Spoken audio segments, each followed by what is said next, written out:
saudara-saudara, pagi ini saya akan melanjutkan pembahasan saya tentang karya penebusan Kristus. Dan ini yang ketiga.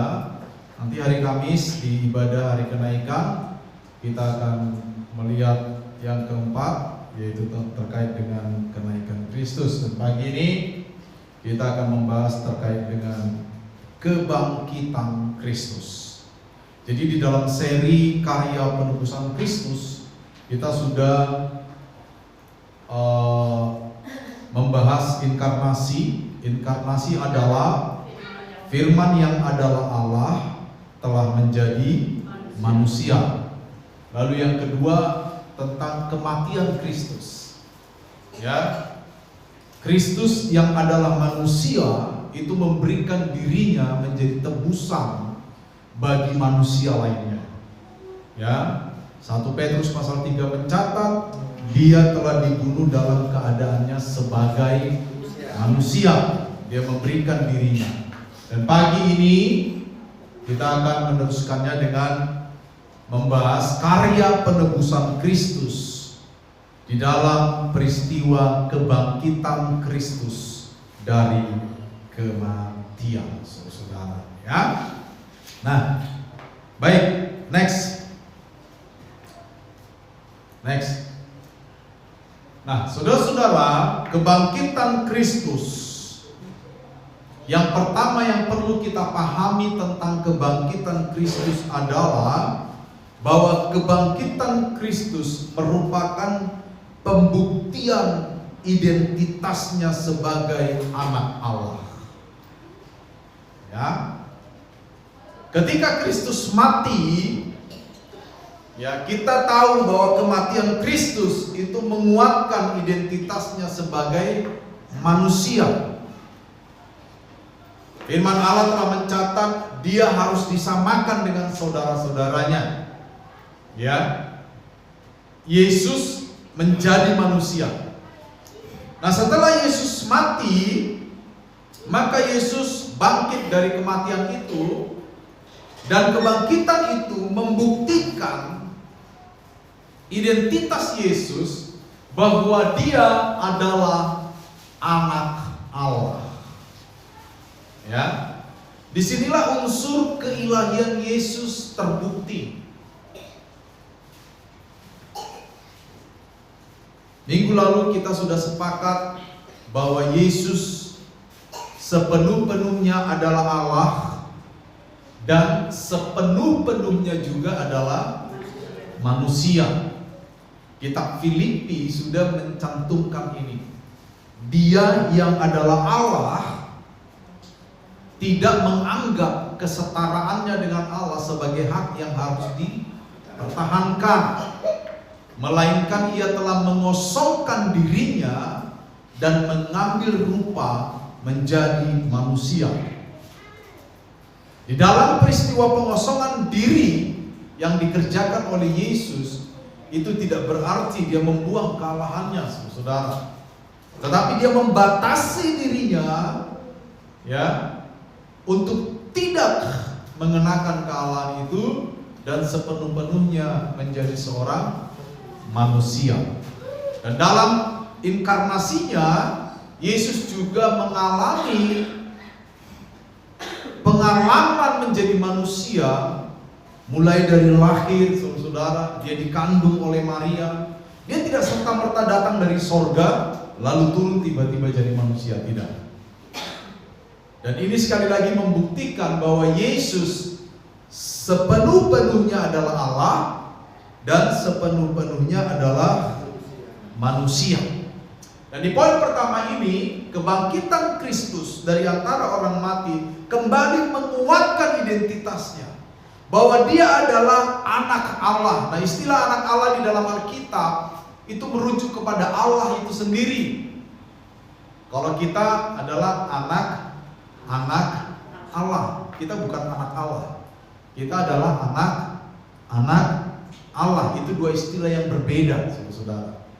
Istilah anak Allah itu hanya dirujuk kepada Yesus. Itu hanya dikenakan kepada Yesus.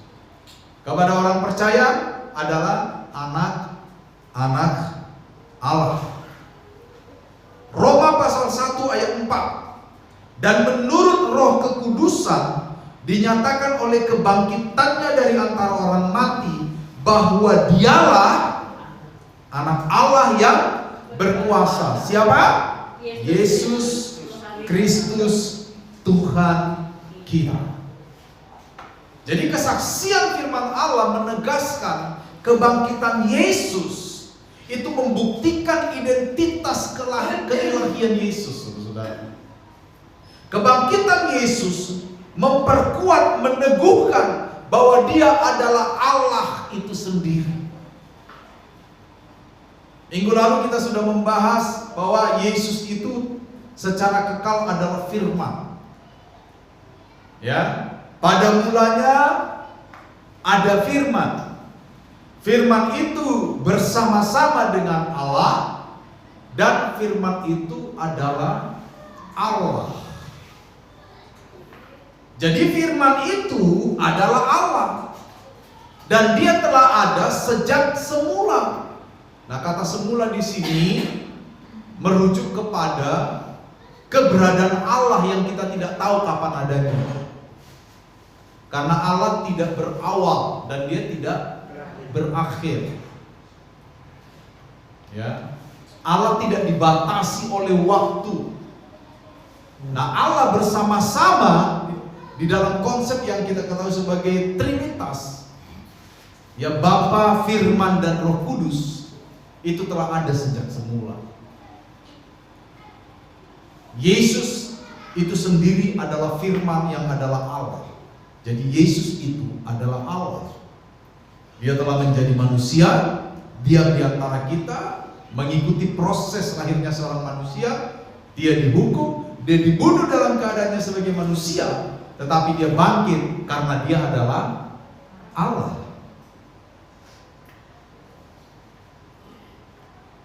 Ya. Siapa di dunia ini yang pernah bangkit dari kematian? Ada?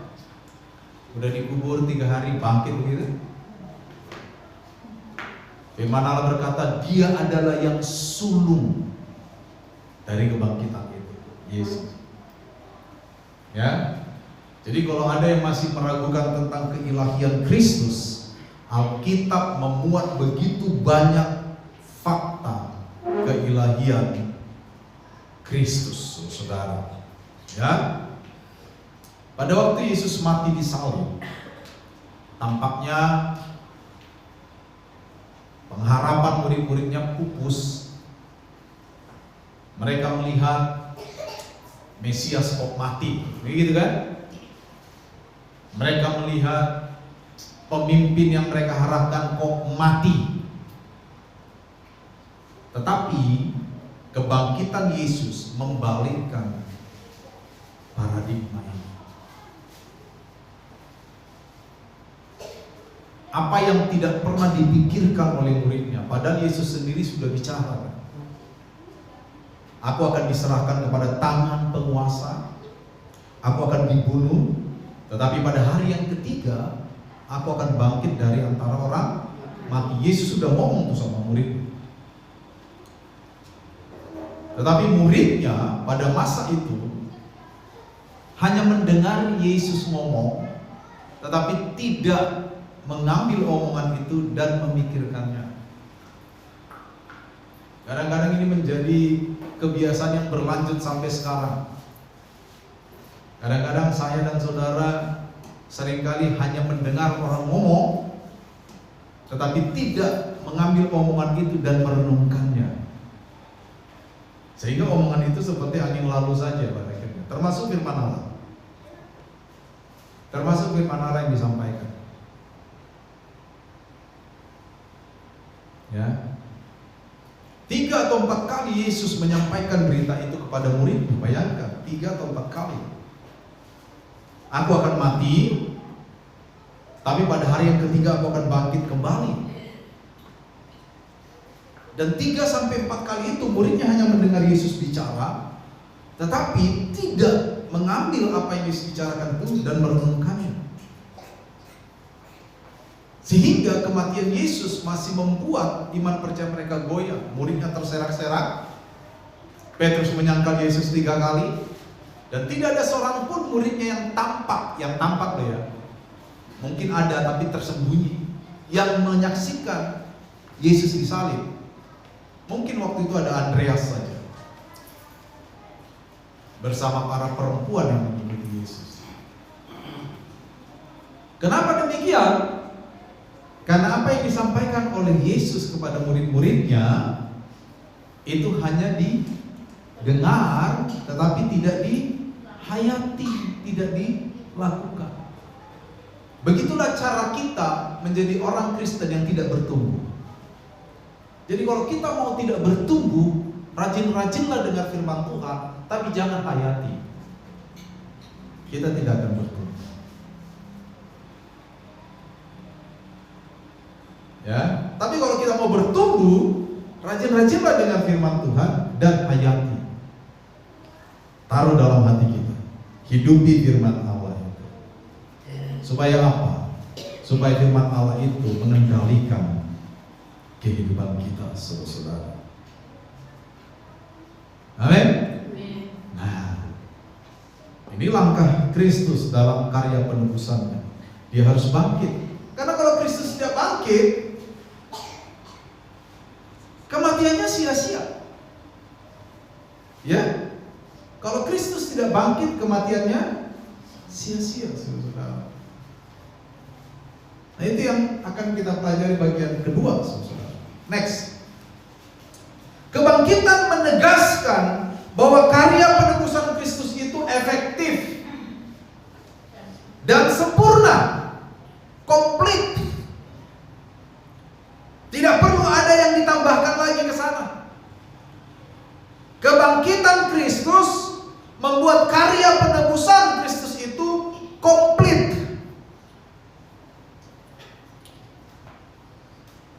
Makanya Paulus dengan jelas berkata, setiap orang yang menerima kuasa kebangkitan itu diselamatkan di dalam Kristus, tidak boleh berbangga hati. Karena itu bukan hasil usahamu, itu bukan hasil pekerjaanmu. Tidak boleh seorang pun memegahkan diri. Semata-mata itu adalah pekerjaan Allah. Komplit, tidak perlu ada yang ditambahkan. Itu sebabnya orang-orang Kristen ada pada posisi bahwa perbuatan baik bukan untuk membuat kita diselamatkan, tetapi perbuatan baik adalah dampak karena saya sudah diselamatkan. Kalau kita sudah menerima keselamatan dari Kristus, ya kita harus baik. Harus baik, itu wajib. Kalau kita sudah diselamatkan oleh Kristus, tapi kita tidak baik, kelakuan kita tidak baik, omongan kita tidak baik, ya, cara hidup kita tidak baik, kita sebenarnya tidak menghidupi keselamatan itu, penebusan itu. Itu sebabnya sering saya dorong kita, sering saya motivasi kita, arahkan apa yang dulu kita bawa dari hidup kita yang lama, itu harus satu-satu kita buang.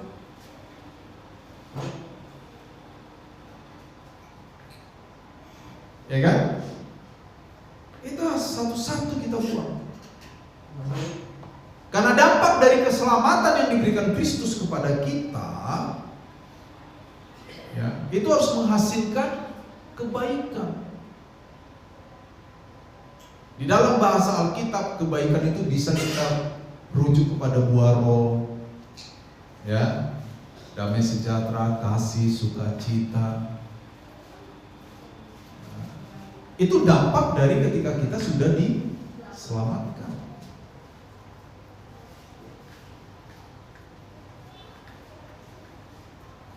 Jadi saudara, ya sekali lagi, penebusan Kristus bagi kita itu komplit, lengkap. Dengan apa?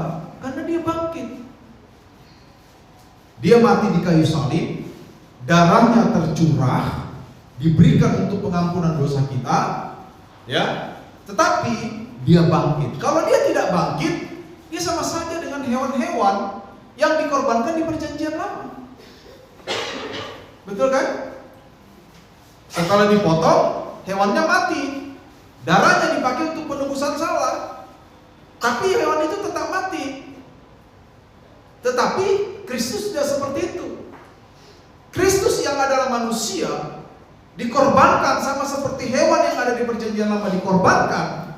Tetapi Kristus yang adalah Allah bangkit dari kematian, membuat korban itu menjadi kekal. Itu sebabnya pengorbanan Kristus cukup sekali untuk selamanya. Nggak perlu seperti di perjanjian lama. Sekali setahun imam besar harus masuk, mengorbankan untuk semua bangsa, korban perbuatan salah, korban penebus dosa, banyak, berkali-kali terus dikorbankan. Karena binatang-binatang itu bukan Allah, mereka tidak kekal, saudara-saudara. Pengorbanan Kristus itu cukup sekali. Dia mati sebagai manusia, memberikan dirinya, dia bangkit karena dia Allah. Membuat pengorbanannya sebagai manusia menjadi pengorbanan yang kekal, ya, yang permanen, yang tidak perlu lagi diulang. Karena apa? Dia Allah, Allah yang kekal, pengorbanannya kekal. Beda seperti hewan tadi. Hewan itu bukan Allah, dia tidak kekal, jadi pengorbanannya berulang-ulang. Itu sebabnya kebangkitan Kristus membuat karya penebusan Kristus menjadi efektif, sempurna, mendamaikan manusia dengan Allah, saudara. Ya, kita didamaikan dengan Allah, kita dibenarkan di hadapan Allah. Roma 4:25, dia telah diserahkan karena pelanggaran kita, tetapi dia dibangkitkan untuk pembenaran kita. Yesus diserahkan karena pelanggaran kita, dan dia dibangkitkan untuk pembenaran kita. Nah, kalau dia cuma mati, cuma diserahkan karena pelanggaran kita, kita tetap tidak dibenarkan oleh Allah, karena dia tidak bangkit. Pengorbanannya tidak kekal. Tapi karena Yesus bangkit dari kematian, menurut Roma pasal 4 ayat 25, dia juga dibangkitkan untuk pembenaran kita, saudara.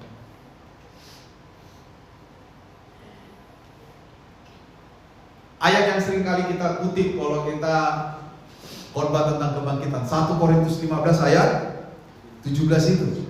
Jika Kristus tidak dibangkitkan, maka sia-sialah kepercayaan kamu, dan kamu masih hidup dalam dosamu. Sama seperti umat di perjanjian lama.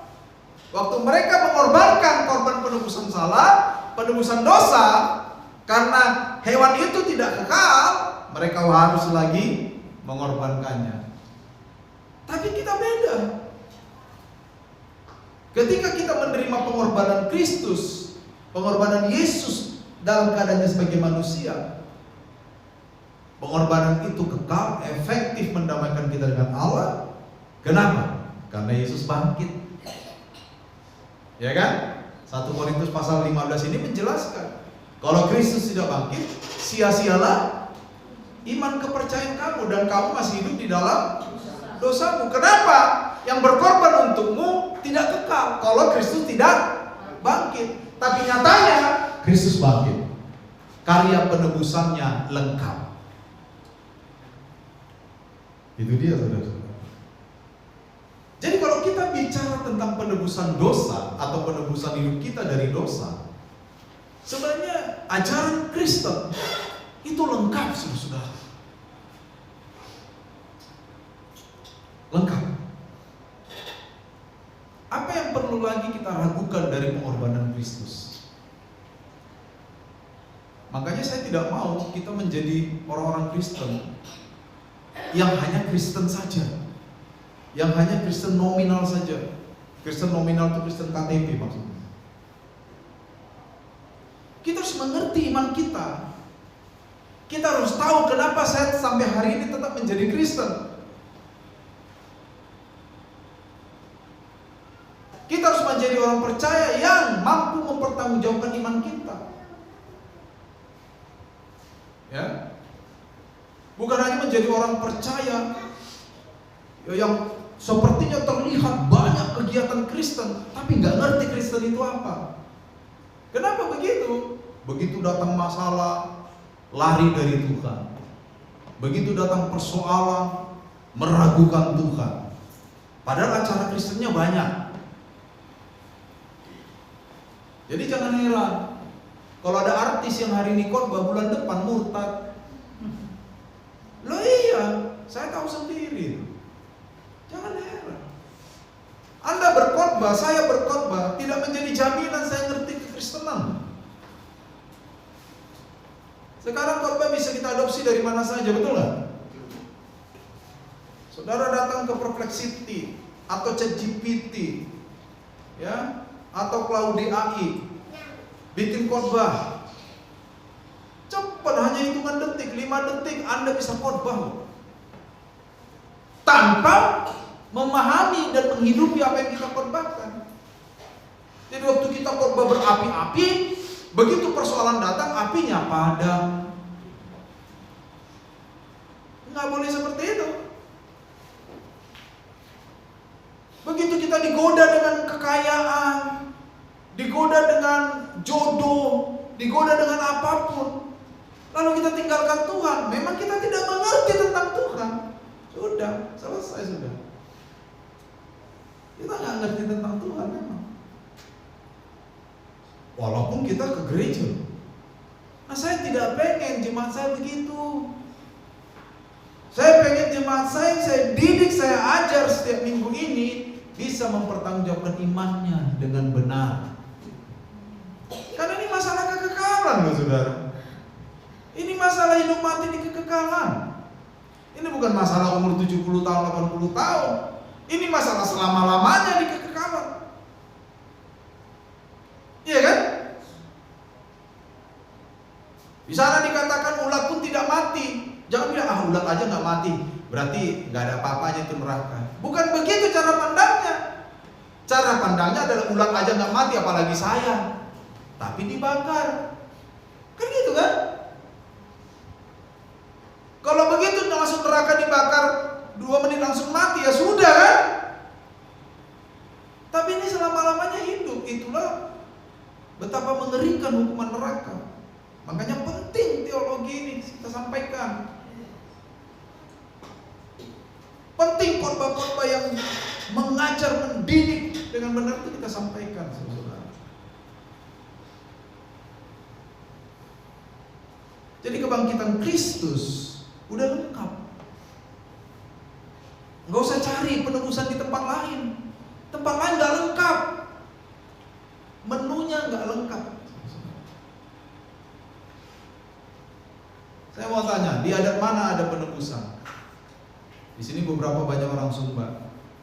Sepanjang saya melayani teman-teman Sumba 20 tahun lebih, masih banyak yang saya lihat kalau nggak melakukan adat takut kena kutuk, takut mati, takut ini, betul nggak? Tidak ada keselamatan di situ. Yang ada apa? Ketakutan. Kalau saya tidak membayar ini takut dikutuk, takut mati dan sebagainya. Itu bukan kekristenan. Ya. Di Jawa juga masih saya lihat banyak begitu. Orang-orang Kristen yang rajin ke gereja, yang lompat-lompat nyanyi, ya puji Tuhan kalau kita bisa lompat-lompat kan itu. Saya juga senang kalau Jumat nyanyi, semangat tuh senang. Tapi bukan hanya sekedar itu. Begitu Anda membangun rumah, tetap aja kelapa dinaikkan.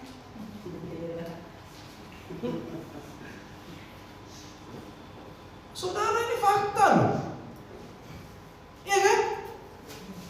Udah pelayanan, udah khotbah, bangun rumah, kelapa tetap dinaikkan. Supaya apa? Supaya nggak ada yang celaka. Jadi sumber keselamatan mereka dari mana? Kelapa. Iya kan? Beli motor baru diurapi. Loh serius, masih ada itu orang Kristen itu. Beli minyak urapan, diurapi motor baru supaya apa? Supaya nggak celaka. Motor tuh celaka nggak celaka tergantung kamu yang bawa.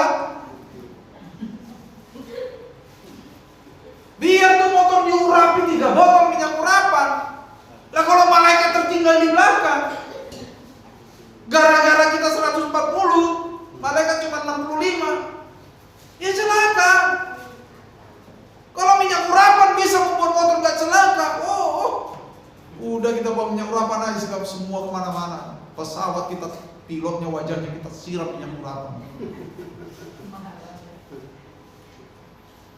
Menjadi orang Kristen nggak benar ini. Tapi itu yang disukai hari ini. Sesuatu yang tampak, ya kan? Menarik. Makanya orang lebih suka sekarang apa? Acara-acara kekristenan. Tanpa menghayati apa yang sedang ditampilkan dari acara. Banyak orang seperti itu sekarang, saudara.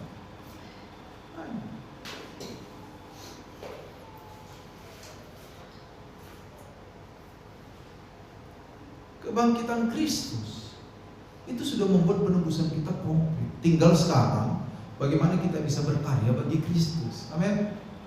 Tunjukkan kalau kita itu surat Kristus. Itu yang penting. Saudara kalau mau khotbah kayak saya gampang. Saya latih sudah saking saudara nggak ada yang mau saya latih, betul nggak? Saya buka kelas khotbah nggak ada yang datang. Padahal saya udah bermurah hati tuh, saya mau ajari saudara. Siapa yang mau melayani membawa firman Tuhan? Saya kasih kesempatan saudara membawa firman Tuhan, misalnya dibuka. Itu sebenarnya materi pelajaran. Saudara harus belajar. Jangan begitu-gitu aja. Itu kesempatan. Iya kan? Melayani sekolah minggu, persiapin baik-baik. Kesempatan itu melayani. Kenapa saya begitu? Karena saya sudah ditebus oleh kebangkitan Kristus. Saya sudah lunas, sudah efektif keselamatan saya. Sekarang tinggal saya loh. Melayani enggak saya dengan sungguh-sungguh? Kadang-kadang orang melayani itu karena udah biasa ya. Kan? Udah biasa saya melayani gampang.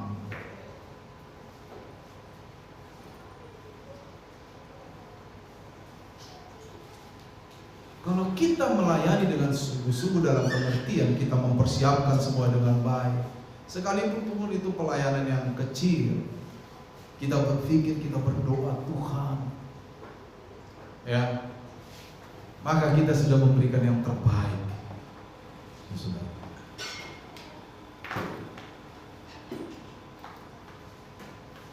Karena apa? Penebusan Kristus itu sudah komplit dalam diri saya dan saudara. Ketiga, next, kebangkitan Kristus itu menaklukkan maut, menaklukkan kematian. 1 Korintus 15, 54-55 dikatakan apa? Maut telah ditelan dalam kemenangan. Hai maut, di manakah kemenanganmu? Hai maut, di manakah sengatmu? Wahyu pasal 1 ayat 17 sampai 18. Di sana dijelaskan juga hal yang sama. Ya. Kenapa maut harus dikalahkan? Karena upah dosa adalah maut. Kematian itu bukan rancangan Allah, saudara. Betul nggak? Kematian bukan rancangan Allah bagi ciptaan. Waktu Adam diciptakan Allah, lalu Hawa diciptakan Allah, Allah tidak pernah merancangkan supaya Adam dan Hawa ini mati. Cuman waktu itu Allah bilang, Adam, jangan kau makan buah di tengah itu. Kalau kau makan, matilah kau. Iya kan? Tapi setan datang menggoda Hawa. Hawa makan, Adam makan. Disitulah manusia baru mengalami kematian. Jadi yang membawa kematian itu siapa? Manusia itu sendiri. Allah tidak pernah merancangkan kematian bagi manusia. Kematian bukan bagian dari rancangan Allah untuk ciptaan. Kematian dicari sendiri oleh manusia. Nah, ketika dia melanggar firman Allah, Allah sudah menjelaskan, kamu mati loh. Kadang-kadang kan manusia ini begitu, udah diterangkan baik-baik, kamu jangan gini ya, karena nanti akan terjadi ini. Diterobos juga, begitu kena dampaknya ngomel-ngomel.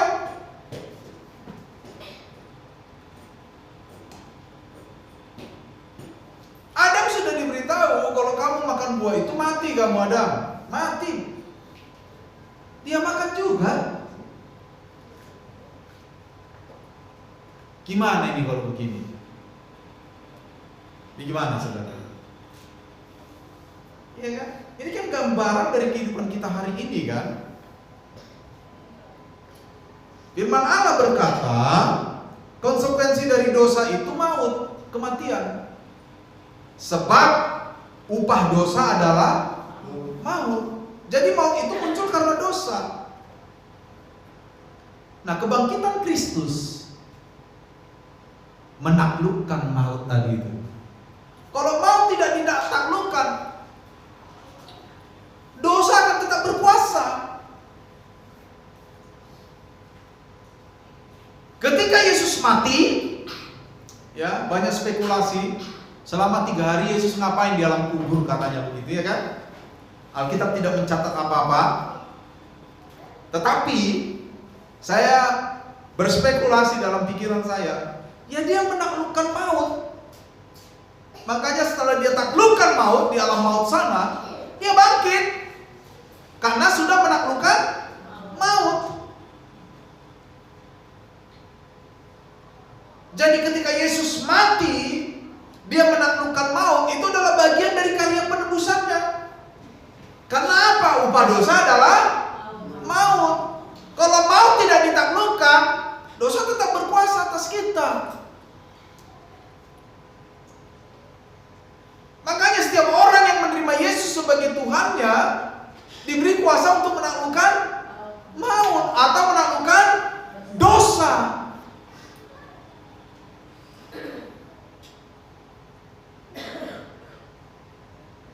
Ya, jadi secara rohani, kita diberikan kemampuan untuk tidak berbuat dosa. Ya, kita diberi kemampuan untuk tidak berbuat dosa. Tapi apalah daya kan gitu. Dosa itu kan selalu menyenangkan. Makanya ada orang bilang, jalan ke neraka itu menyenangkan. Jalan ke surga itu berat. Berat saudara-saudara. Dan itu tidak salah. Prinsip Alkitab Injil Matius apa? Maka sempitlah jalan menuju kehidupan, dan sedikit orang yang melaluinya, masuk. Tetapi luas dan lebarlah jalan menuju kebinasaan, dan banyak orang melaluinya. Dan ini diadopsi oleh anak sekolah minggu. Di dalam dunia ada 2 jalan, lebar dan sempit. Mana kau pilih? Yang lebar api neraka, jiwamu mati saudara. Tapi yang sempit, jiwa berglori. Anak sekolah minggu aja paham tuh lagu. Tapi memang jalan ke neraka itu selalu menyenangkan. Karena apa? Promosinya diisi oleh yang luar biasa. Artis-artis neraka di sana, bukan artis-artis manusia ya. Nanti saya dituntut lagi. Artis-artis neraka, betul nggak? Dapatkanlah hunian gratis di neraka. Iya, mantap-mantap kan? Promosinya begitu. Begitu nyampe di neraka, beda.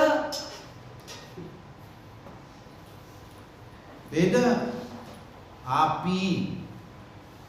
Kan sering kita gitu kan? Apa yang kita dipromosikan dengan apa yang kita dapat beda, betul nggak? Di internet sering saya dapat tuh. Ada orang beli di internet baju bagus ya kan? Begitu nyampe, ajaib. Antara promosi dengan kenyataan beda. Ya. Nah, kita bersyukur kebangkitan Kristus menaklukkan maut, saudara. Kalau maut tidak dikalahkan, kita tetap tidak bisa ditebus. Tapi karena maut sudah dikalahkan, maut yang adalah hasil dari perbuatan dosa, berarti dosa sudah dikalahkan oleh kebangkitan Kristus. Dan secara teologis, kita dimampukan untuk tidak berbuat dosa.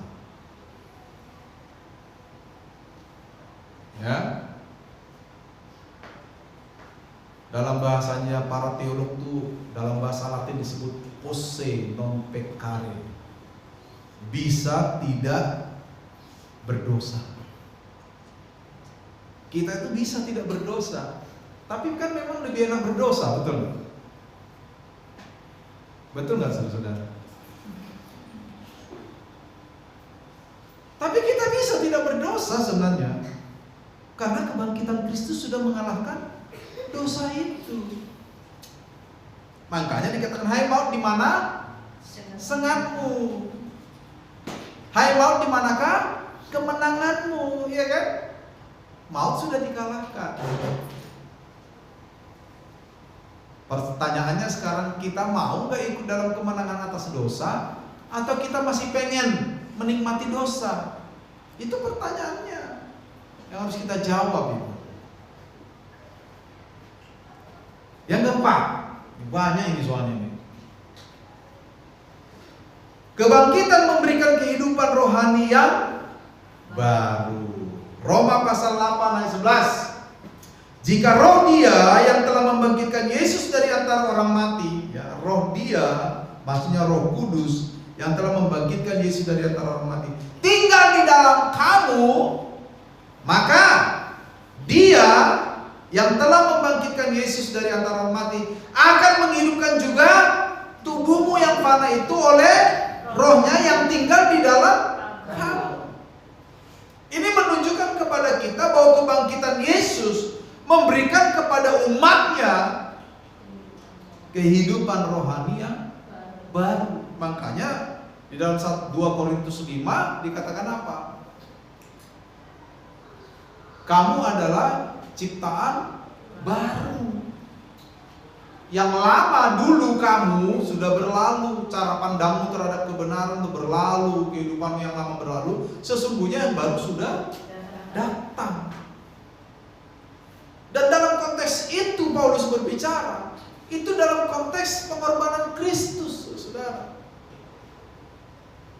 Jadi karena pengorbanan Kristus, kita menjadi baru.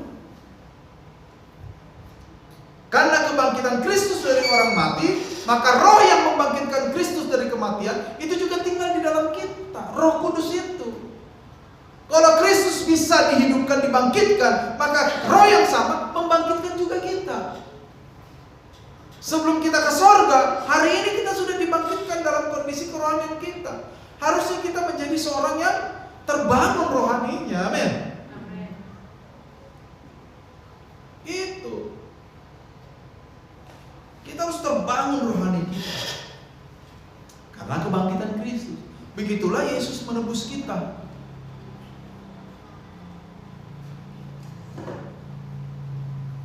Wajah kita boleh tambah tua, roh kita harus tetap menyala-nyala. Amin. Kita semua loh ya, bukan 1-2 orang aja. Wajah kita kan tambah tua, saudara. Siapa di sini yang wajahnya tambah muda? Enggak ada kok saya. Tambah tua. Biar saudara pakai skin care itu. Ya kan? Tambah tua, tapi semangat kita, roh kita harus tetap menyala-nyala. Roma pasal 29 apa? Biarlah rohmu menyala-nyala dan layanilah Tuhan. Ada lagunya lagi itu kan? Tak ada banyak waktu, teruslah dan jangan lalai.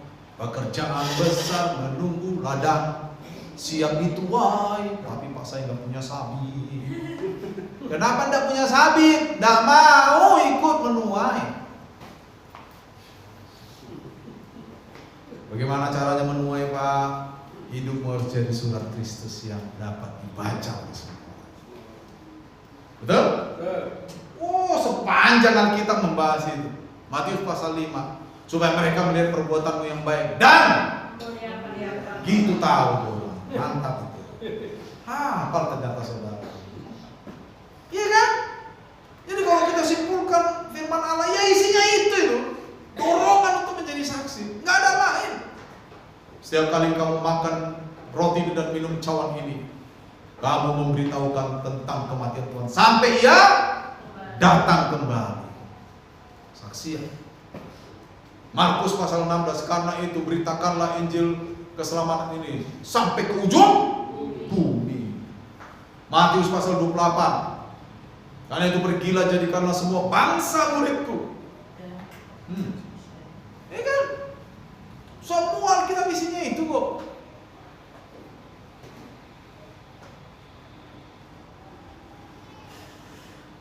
Amin.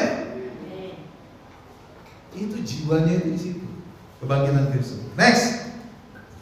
Ini terakhir. Kebangkitan Kristus menjadi dasar bagi kebangkitan semua orang percaya. 1 Korintus 15:20, Kolose 1:18. Dalam konteks pemikiran orang Yahudi, buah sulung itu adalah buah pertama dari panen yang berhasil. Makanya di perjanjian lama ada persembahan buah sulung. Beberapa orang masih mempraktekannya sampai sekarang. Ya, itu ada istiadat orang Yahudi itu. Kalau saya nggak menyarankan itu, karena kasihan yang kerja 1 bulan pertama dapat gaji 5 juta semua dikasih gereja. Lah dia hidup pakai apa? Itu ada istiadat orang Yahudi. Buah sulungnya itu. Ya, kecuali saudara buka bisnis baru, tapi saudara sudah ada bisnis baru menguntungkan, semua kasih pelayanan Tuhan, bisa kalau Anda sudah punya penghidupan kan. Kalau Anda masih merintis itu satu-satunya bisnis, untung pertama kasih semua dulu, terus makan apa bulan depan? Karena ada yang mengajarkan ini wajib katanya. Kalau saya sih tidak wajib ya. Yang wajib-wajib aja kita kasih, yang nggak wajib nggak usah. Jadi saudara-saudara, buah sulung adalah bagian pertama dari panen yang berhasil dipersembahkan kepada Allah. Selanjutnya, kalau buah sulung itu dipersembahkan kepada Allah, Allah menjamin keberhasilan seluruh panen berikutnya. Itu ada di perjanjian lama, saudara-saudara. Dengan cara yang sama, kebangkitan Kristus adalah jaminan bahwa semua yang beriman kepadanya juga akan dibangkitkan. Tapi dibangkitkan untuk hidup yang kekal, saudara, bukan untuk hukuman yang kekal. Jadi kebangkitan Kristus itu adalah dasar dari kebangkitan kita nantinya. Suatu hari nanti kita akan dibangkitkan, saudara. Amin. Jadi saudara-saudara kita yang sudah mendahului kita meninggal di dalam Tuhan, ya, mereka akan dibangkitkan untuk hidup yang kekal. Tentunya semua orang yang mati akan dibangkitkan, tetapi ada dibangkitkan untuk hidup yang kekal, ada dibangkitkan untuk hukuman yang kekal. Ya, jadi kebangkitan Kristus memberikan kita keyakinan bahwa hidup kita juga akan dibangkitkan kelak. Amin. Kesimpulan. Ya, mari kita simak kalimat panjang berikut ini. Ya, saudara dengarkan baik-baik ini kalimat panjang ini. Kebangkitan Kristus itu merupakan puncak dari penebusan dan penebus yang menjadi dasar bagi pengharapan kita sebagai orang percaya. Jadi itu puncak penebusannya, saudara. Memberi dasar bagi kita untuk percaya, memberi dasar bagi kita untuk berharap. Kebangkitan itu mengubah narasi kematian yang menyedihkan kepada pengharapan di dalam kemenangan, saudara. Seperti yang tadi kita bahas. Saat ini kita ada di dalam pengharapan akan kemenangan karena kebangkitan Kristus. Kebangkitan Kristus itu juga menegaskan bahwa kematian bukanlah akhir dari kehidupan. Justru kematian itu menjadi pintu pemulihan yang dikerjakan oleh Allah di dalam kehidupan setiap orang yang percaya, saudara. Kebangkitan memberikan kekuatan untuk hidup berkemenangan, ya. Berkemenangan atas dosa, berkemenangan atas ketakutan, berkemenangan atas kematian, berkemenangan atas keputusasaan. Sehingga fakta ini membukakan pikiran kita untuk memandang suatu penderitaan atau kesusahan hidup dengan cara yang baik. Kita bisa memandang kesusahan hidup atau penderitaan hidup bukan lagi sebagai hal atau hukuman dari Tuhan, tetapi kita bisa melihatnya ketika kita setia kepada Tuhan. Kita bisa melihatnya menjadi wadah di mana karya Allah akan dinyatakan bagi kita. Saudara-saudara dan saya yang sedang mengalami perjuangan, ingat, katakan ini adalah wadah yang Tuhan bisa pakai untuk menyatakan kemuliaan dan pemulihan dari Allah. Kebangkitan Kristus menyatakan bahwa penderitaan, kejahatan, kematian pada akhirnya akan diganti dengan kasih, pemulihan, keadilan, kehidupan yang berasal dari Allah. Wahyu 21 ayat 4, Ia akan menghapus segala air mata dari mata mereka, dan maut tidak akan ada lagi, tidak ada lagi perkabungan, tidak ada lagi ratap tangis, tidak ada lagi duka cita, sebab segala sesuatu yang lama itu telah berlalu. Itu atas dasar kebangkitan Kristus, saudara. Terakhir, pada akhirnya kebangkitan Kristus membuktikan kemenangan Kristus akan dosa dan maut, dan pada saat yang sama memberikan juga kepada kita kemenangan bagi setiap orang yang telah dipersatukan dengan Kristus itu sendiri. Itu dia. Jadi kebangkitan itu menjadi dasar yang kuat bagi kita, saudara. Jangan pernah menyerah, Tuhan, kata keponakannya di Panjaitan, kan? Masih ingat G30 SPKI film ini? Jangan menyerah, Tuhan. Itu ditembak. Jangan pernah menyerah di dalam kehidupan kita, amin.